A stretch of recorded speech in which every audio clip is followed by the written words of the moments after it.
This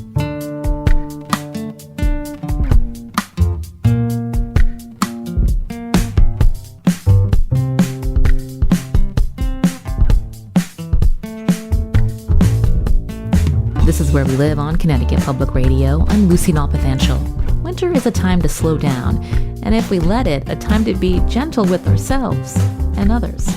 Author Katherine May has written about the importance of retreating and resting, especially when life becomes difficult. In her memoir, Wintering, May writes, "Transformation is the business of winter." Her book focuses on the difficulties she faced in a year, one after another, including a spouse's sudden illness and then her own.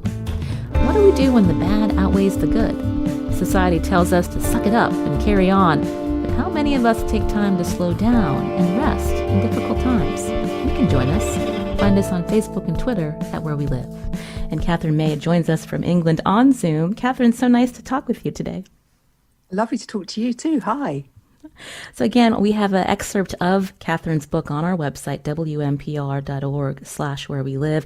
The full title, Wintering, the Power of Rest and Retreat in Difficult Times. I have to admit, Katherine, the first time I picked up the book, winter hadn't started yet, and I was dealing with all the stress that so many of us are under as working parents with remote school and trying to do my job. So I wasn't quite ready to read this book. Now, by late January, I felt like this was exactly what I needed to read. So it was a lovely read. Thank you so much for talking with us today. And I have to congratulate you. I understand your book is among the top 10 nonfiction bestsellers. It's been on a few lists. How do you feel about that? It's amazing. I can't quite believe it. I think it would have blown my tiny mind had it not been lockdown. And so I can just tell myself that none of it's real. Oh, it's fine. That's how I'm coping.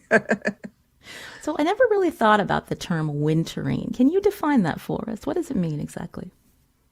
Well, I mean, wintering's a word I've borrowed from the natural sciences, I suppose. It's more traditionally used to refer to the way animals and plants survive the winter and the actions they take to help get them through.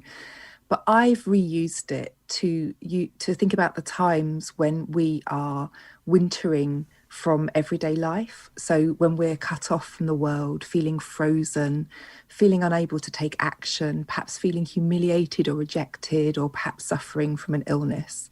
So I'm gathering up all those times in life when we feel very cut off and like the world isn't right for us right now.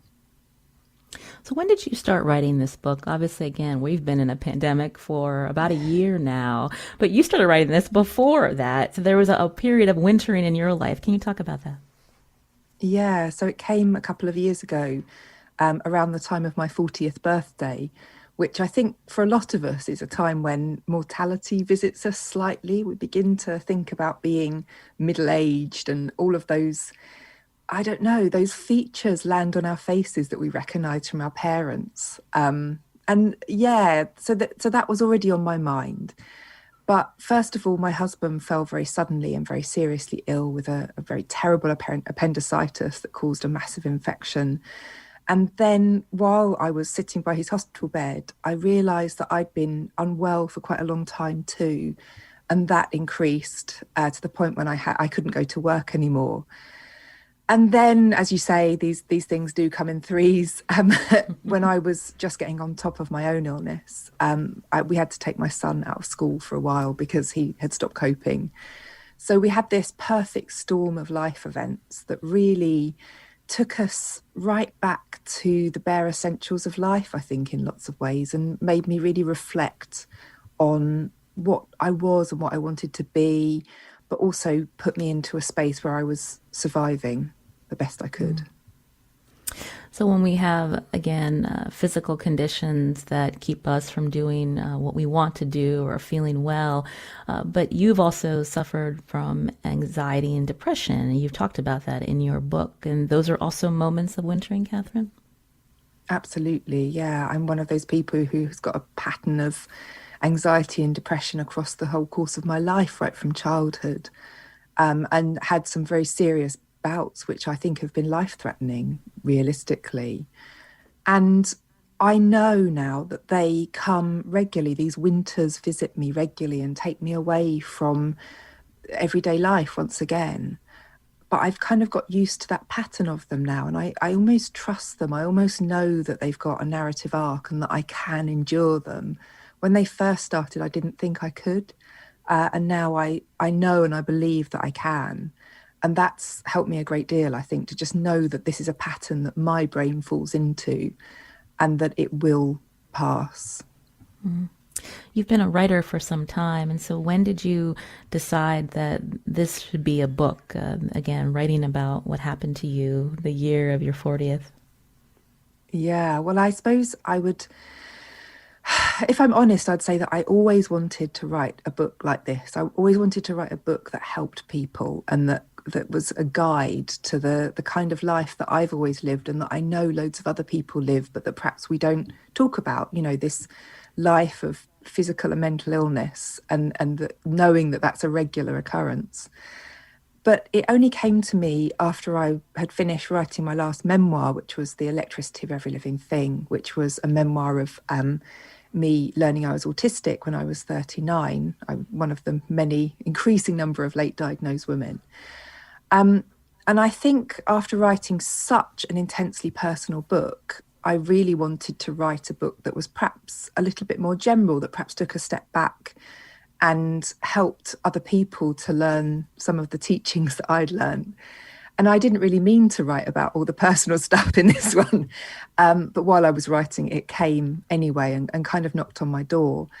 And I tried to fight for a long time against sharing what was going on in my life. I really wanted to be able to write about wintering from the sunny uplands, and to look back over wintering periods in my life and say, but look, it's okay, look at me now. And actually, that was not what was on offer to me at the time. What I had to do was write a book right from the white heat of a winter, if you like, from the eye of the storm.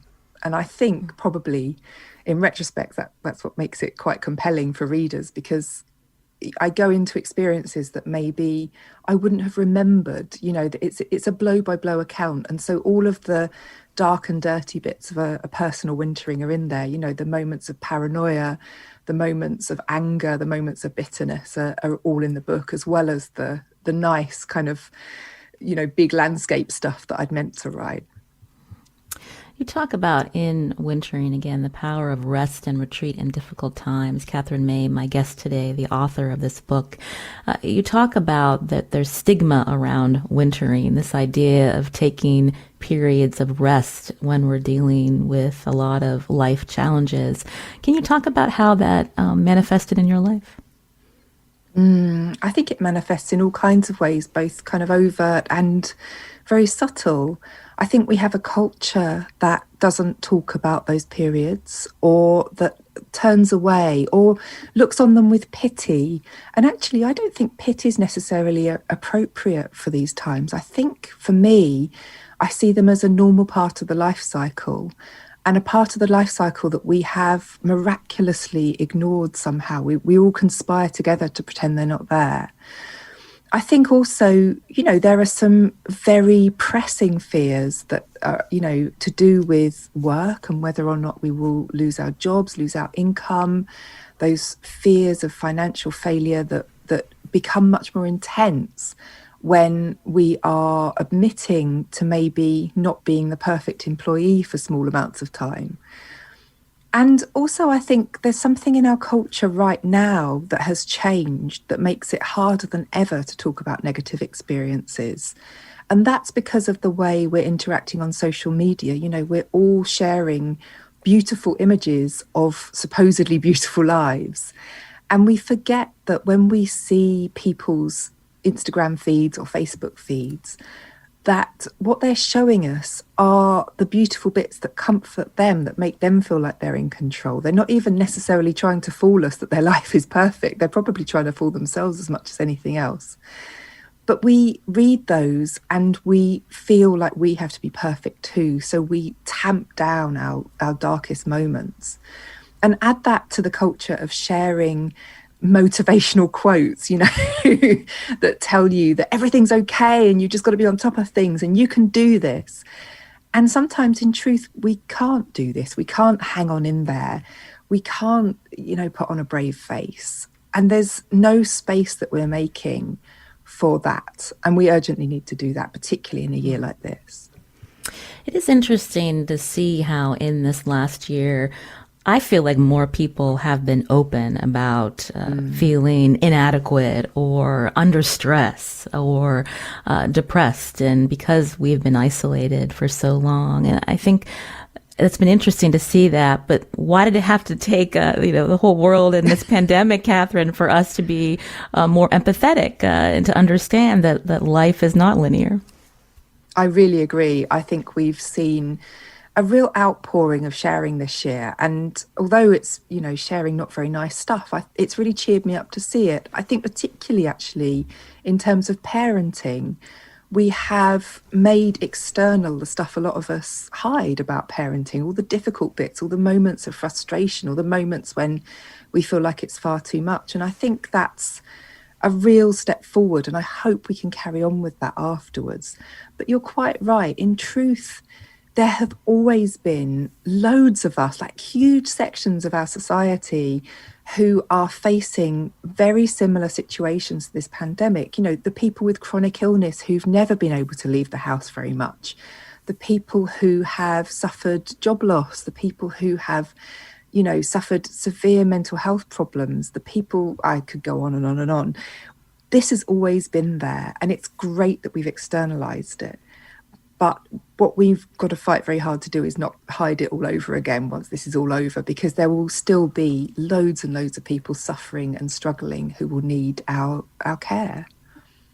You're hearing Katherine May here on Where We Live. She's the author of Wintering, The Power of Rest and Retreat in Difficult Times. An excerpt of her book is on our website, wnpr.org/where we live.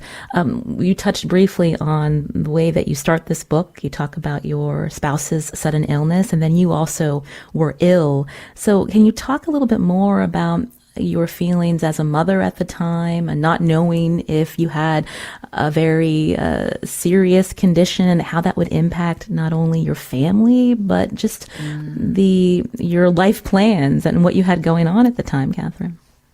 Yeah, absolutely. I mean, it distills all of the different fears that you might have into one glassful that is very bitter to drink, I think.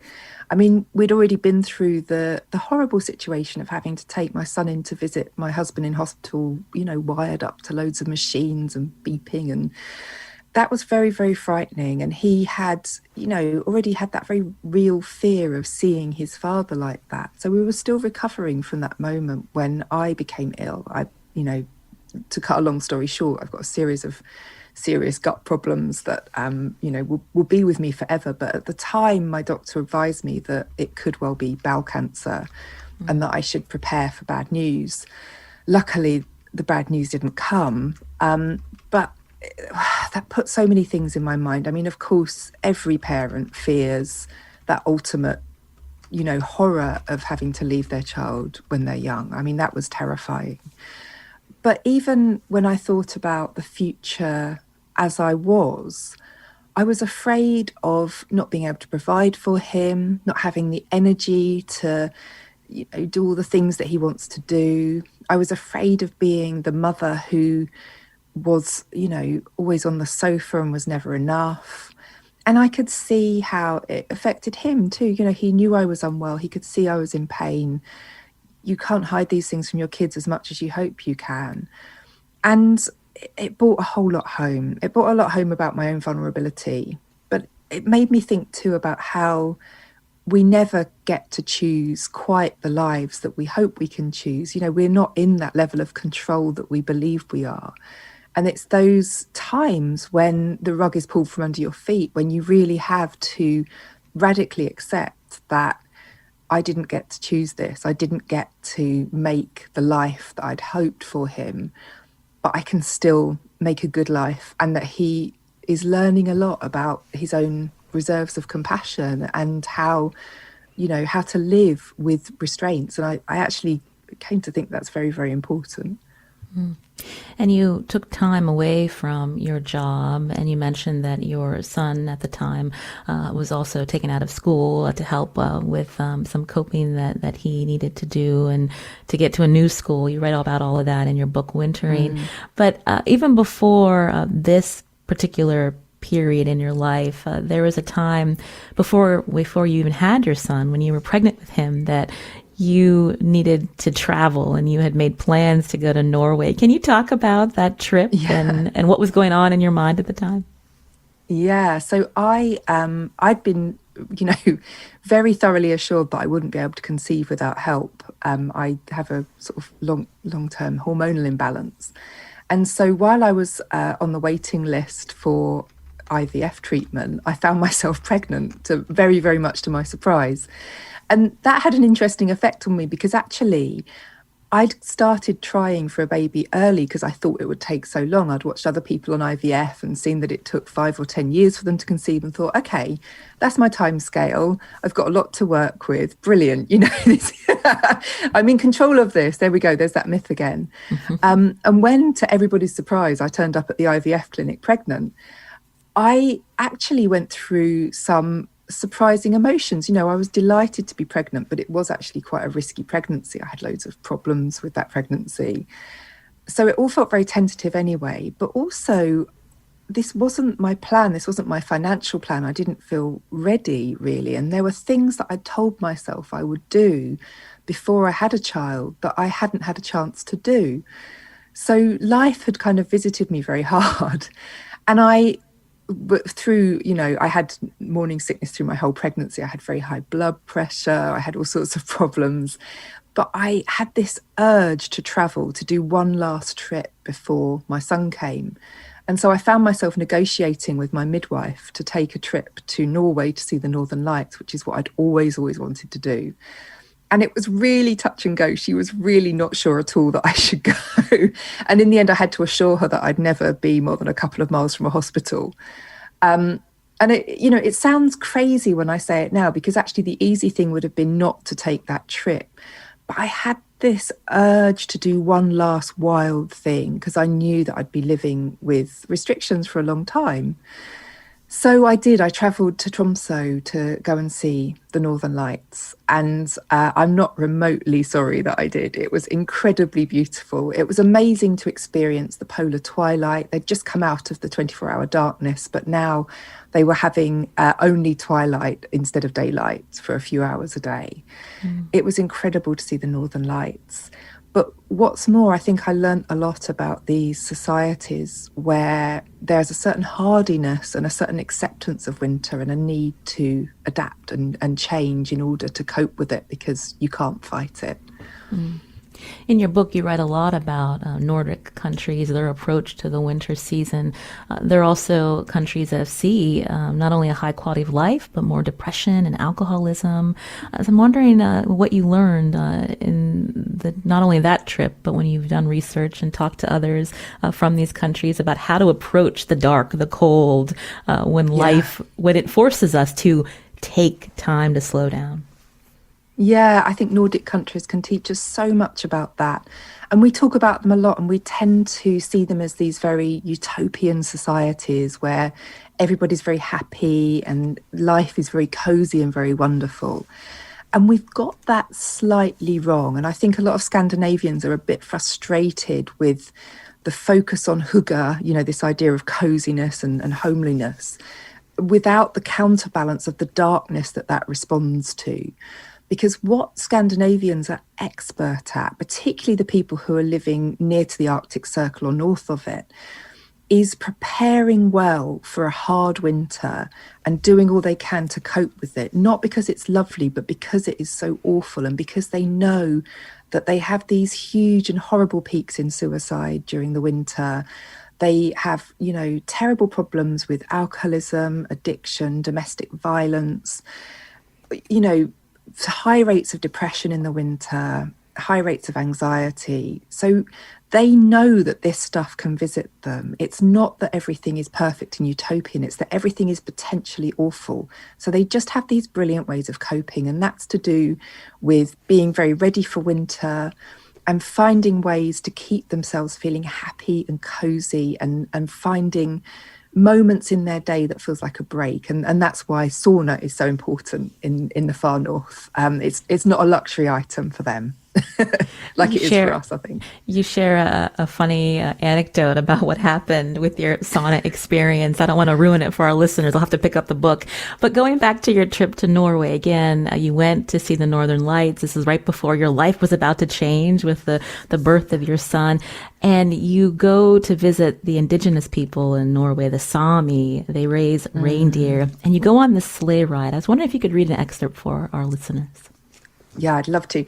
I think to really hear this, you have to picture me in a giant ski suit. They had to find me a special one because I was so pregnant. So I had this giant ski suit on to accommodate my bump. Later, we rode in a sleigh pulled by one of them. That's the reindeer. Oh, sorry, turning the page. My own reindeer was carefully selected for its docility, but it was still a bumpy ride over the snow and around a frozen lake, all the while sitting on reindeer skins. Afterwards, we retired to the lavu, that's like a kind of a teepee that the Sami have, for some reindeer soup to strike back against the cold. As I finished my bowl, Trina hurried over to replenish it. "You do not have your antlers, Mama Reindeer," she said, "so we must fill you up with some soup instead." I brimmed with tears because she had summed up something that I couldn't articulate until now. Pregnancy made me feel as though I was missing some defence or other, and I couldn't fight for myself. The reindeer understood what was necessary to get through winter. I did not. In Tromsø, I learned the extraordinary things that can flourish in the dark, cold polar night. But I also realised that no matter how hard I tried to fight them, I simply had no defence against the changes that were happening in my life. I was missing my antlers.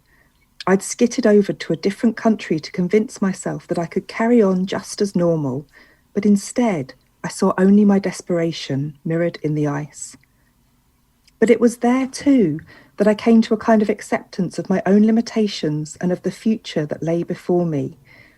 I learned that I was not invincible at this moment in my life, but also that it wouldn't last forever. I learned to rest and to surrender. I learned to dream. I took photographs that I imagined showing to some future person as yet unknown to me and saying, "Look, here you are under the Northern Lights." Few of us inherit the rich and complex mythologies that the Sami pass on, the sense of the world being alive around us and of ancestors keeping a gentle watch, residing in the very rocks we stand on, the very wind that buffets us. Most of us have to make our own, if we think we do it at all. In my time under the aurora, I thought of the first gift of mythology that I could pass on to my son, the seed of his own personal law. You, who were so strong that I sometimes thought you'd overcome me entirely, crossed the Arctic Circle before you were even born. And I did. I have shown him the picture. I've shown him the picture of himself in my tummy under the Northern Lights. I love showing him that picture. It's really special. And what's his reaction? He's like, I don't know. He's not so impressed. He doesn't know what it means, I don't think.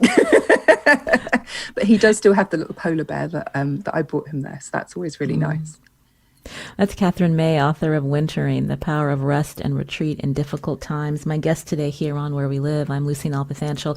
We'll continue talking about her book after the break and also her tips for us who are wintering. Find us on Facebook and Twitter at Where We Live.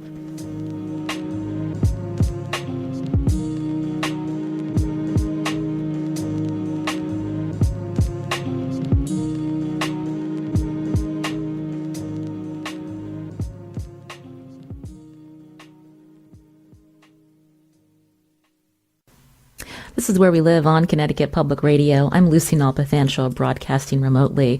Everyone hits low points in life, but author Katherine May shares in her memoir ways she has weathered stressful periods. Her memoir is called Wintering, The Power of Rest and Retreat in Difficult Times. You can read an excerpt on our website, wnpr.org/where we live. So we've been wintering, whether it's the season, New England winter here, Katherine, or when we think about this last year in this pandemic. So what are some of your tips or suggestions for people as we are forced to slow down, to take time for ourselves as we winter?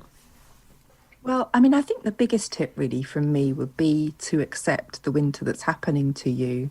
I think that's the thing that gets the most in our way, really. This problem we have with really acknowledging that we're in trouble, that we're struggling, that we're in a period of our lives when nothing's working. And that might be either because of the snow or because of the pandemic or because something completely different or everything at once.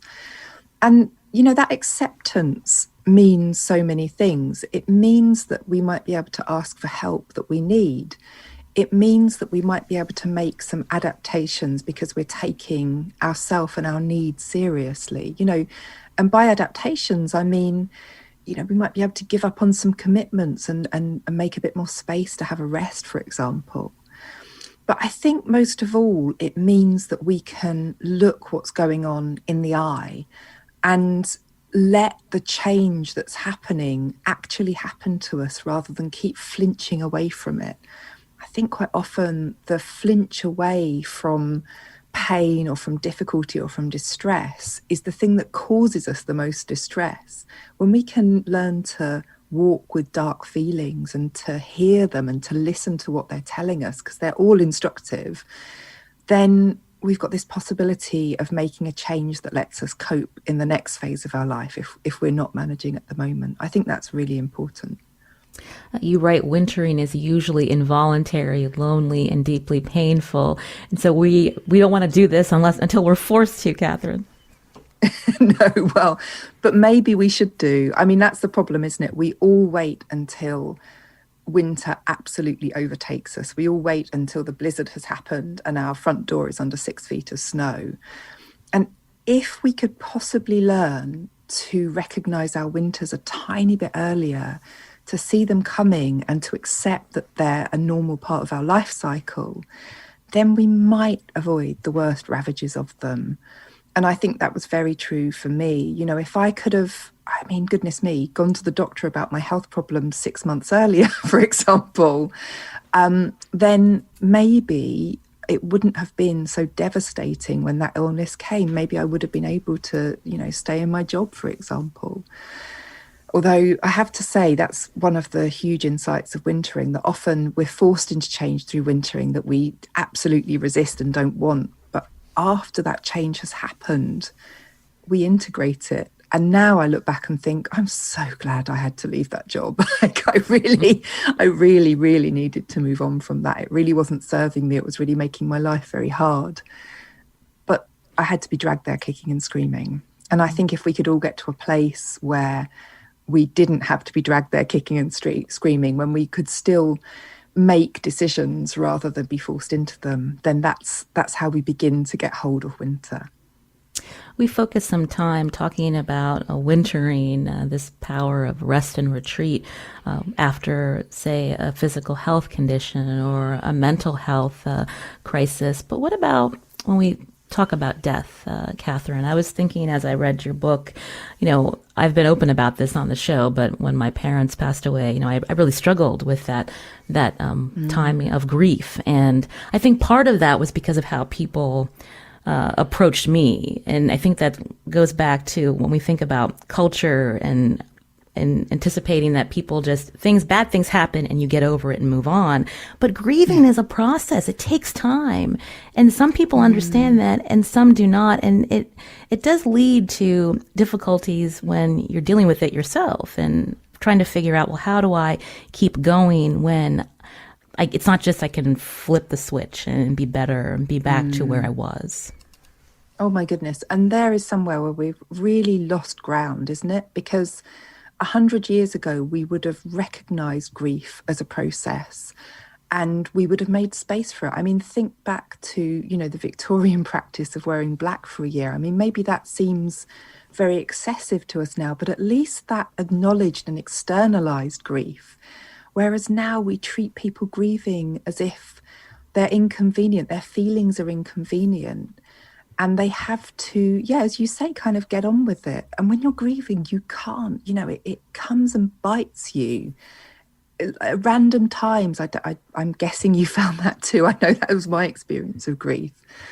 funnily enough, I've been writing about this a little bit lately, about when I lost my grandmother when I was 17, and I was very, very close to her. I'd grown up living in her house. And so to me, I wouldn't even call her a second mother. She was like another mother. And when she died, my grief was completely denied because she was my grandmother. And so people said very openly to me, well, she's only your gran. Everyone loses their grandparents. And it was brutal. And I remember very clearly that feeling of knowing that I wasn't allowed to grieve and that I was embarrassing people if I spoke about my grief. And that I wasn't even allowed to talk positively about her because it was seen as kind of dwelling on the past. It was, and I don't think I had a very uncommon experience there. I mean, my goodness, in this coming year and the year after, there are going to be so many people grieving. We are going to have to get the hang of this a bit better, and we're going to have to make space for grief, and we're going to have to make space to memorialize, the passing of so many people. And I'm a natural optimist, but I hope that will bring about a change in us and bring about bigger patterns of how to acknowledge grief, because we have lost that. I'm so sorry that you had such a bad experience with your parents dying. It's horrible. Thank you, Katherine. Katherine May is our guest today here on Where We Live. Her book, Wintering, The Power of Rest and Retreat in Difficult Times. Throughout your book, Katherine, you talk about your ventures in nature, whether it's taking a polar swim or traveling to Norway to get away before the birth of your son to help you with your thinking at the time. But you can talk more about how nature plays a part in our respite and retreat. For me, I think it's absolutely vital. And I think it could be vital to everybody if they can find the part of nature that they love. I mean, nature is such a great teacher for how to live through difficult times. Once a year, it goes through a period of scarcity. And if we watch it closely, we see that, yes, to take the example of a tree, they pare themselves back to the very basics of existence in order to survive. But they find a sparse beauty in that time, and they dig deep, and they are the life and soul of the forest while that's happening. And then they flourish again when times get easier. And I think that's such a great lesson for us, that we can do that too. We can go through hard times when we feel cut back to the quick. But that doesn't mean to say that we don't come back, it's sometimes even stronger afterwards. I spent some time with a hibernating dormouse when I was researching the book. And I never realized that Americans don't have dormice. I'm sorry for you that you don't have dormice, because they are the cutest possible thing. Yeah, they are. They're like a little fluffy hamster, but with a tail. And we all read about hibernation as children. I think it's kind of part of the folklore of childhood. But what I didn't realize when animals hibernate is that they drop their body temperature to just above freezing. And so when you hold a hibernating dormouse, it's ice cold in your hand, but at the same time still squishy. So it's clearly alive. And it really, I don't know, it made something click in my brain about exactly what it is that these creatures do to survive. This isn't snuggling up in a cozy bed. It is really going as far as you can possibly go to not burn any energy, so that you can live through this period of food scarcity that would otherwise finish you off. And yet, that's not, when we look at that, we don't think, oh, that's terrible. We think, God, that's remarkable. And I think we need to learn to do that for humans too. When we watch humans in an act of survival, we really need to learn to look at them and say, wow, this is people at their most majestic right now. They're coping, they're surviving, they're just about getting through, and we should honor that. When we think about wintering, I wanted to acknowledge that that can be a privilege for some, that we're able to maybe take the time to rest, especially during difficult times, and we know that's not the case for many. How should we approach that when we think about not only the stigma surrounding wintering, but the fact that not everyone has this time to take. Yeah, absolutely. And I think that's been very much highlighted this year when we've seen, wealthier people still suffering in the pandemic, but nevertheless suffering with a big garden to hang out in, for example, or, a holiday home to go to. The world is incredibly unfair. But the problem with this issue of wintering is that it's not always a choice, that often if we avoid it, it takes, a form that is no longer a choice. We get so sick that we can't work. We become so depressed that we're unable to function. Our lives fall apart. We lose relationships. We lose jobs. All of those awful things happen to us. And so what we need to do is take these ideas of self-care away from its association with luxury and into the basics of looking after yourself. If you are ill, you need to cut back on as much as you possibly can in order to let your body rest. And that means, making some really difficult decisions about not going to certain events and things like that in order for you to be able to do the things that you can do. It means that when you're suffering, you need to take care of yourself. You need to make sure you're still eating, you're still getting dressed, you're still washing. I mean, these are the basics that we're talking about, really.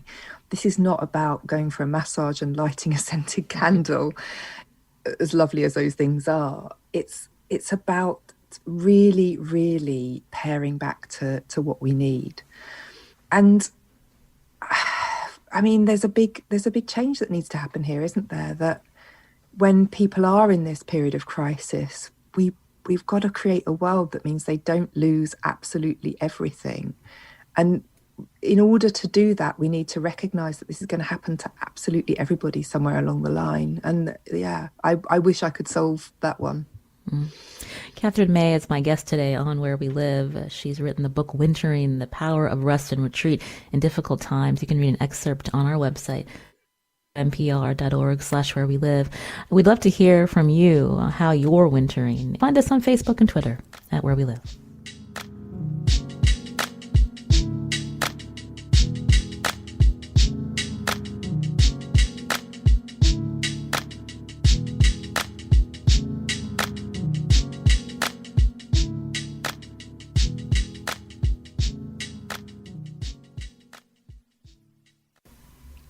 This is Where We Live on Connecticut Public Radio. I'm Lucy Nalpathanchel, broadcasting remotely. Today, my guest from England, Katherine May, author of Wintering, The Power of Rest and Retreat in Difficult Times.